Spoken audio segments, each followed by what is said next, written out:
পাচার হওয়ার আগেই রেশনের চাল আটকে দিলেন গ্রামবাসীরা। সঙ্গে সঙ্গে খবর দেওয়া হয় পুলিশকে। পুলিশ ঘটনাস্থলে পৌঁছতেই বানচাল হয়ে যায় চাল পাচারের এই ছক। এমনই চাঞ্চল্যকর ঘটনাটি ঘটেছে নদিয়ার চাপড়া থানার সীমান্তবর্তী এলাকা মাধবপুর গ্রামে। পাচারের চালের পরিমাণ প্রায় 500 কেজি। স্থানীয় সূত্রে জানা গেছে, দীর্ঘদিন ওই এলাকার রেশন ডিলাররা চাল এবং আটা পাচারের সঙ্গে যুক্ত। এদিন স্থানীয় মানুষজন একটি টোটো গাড়ি করে চাল পাচার করার সময় দেখে ফেলে এবং পুলিশকে খবর দেয়। এই বিষয়ে স্থানীয় এক বাসিন্দা জানান, এর আগেও হয়েছে, আবার নতুন করে দেখতে পাচ্ছি। এটা একটা স্বাভাবিক বিষয় হিসাবে এই শাসক দলের কাছে আছে। রেশন ডিলারের মাল তো অ্যাকচুয়ালি সাধারণ মানুষেরই চাল, কিন্তু সেইটা যদি সাধারণ মানুষকে না দিয়ে সেটা ব্ল্যাকে যদি বিক্রি করে, সেটা তারা করেছে, সেটা একটা দুর্নীতি করেছে। এরপর পুলিশ ঘটনাস্থলে গিয়ে টোটো চালককে জিজ্ঞাসাবাদ করলে টোটো চালক সঠিক কোনো উত্তর না দিতে পারায় তাকে গ্রেফতার করে পুলিশ।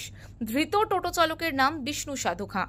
পুলিশ সূত্রে জানা গেছে, সরকারি চাল অবৈধভাবে পাচার করার অভিযোগ আসছিল। সেই মতো খবর পেয়ে টোটোটি আটক করে চাপড়া থানায় নিয়ে আসা হয়। টোটো থেকে উদ্ধার হয় চাল এবং আটা। ঠিক কোথা থেকে কোথায় নিয়ে যাওয়া হচ্ছিল এই চাল এবং আটা, তার তদন্ত শুরু করেছে পুলিশ।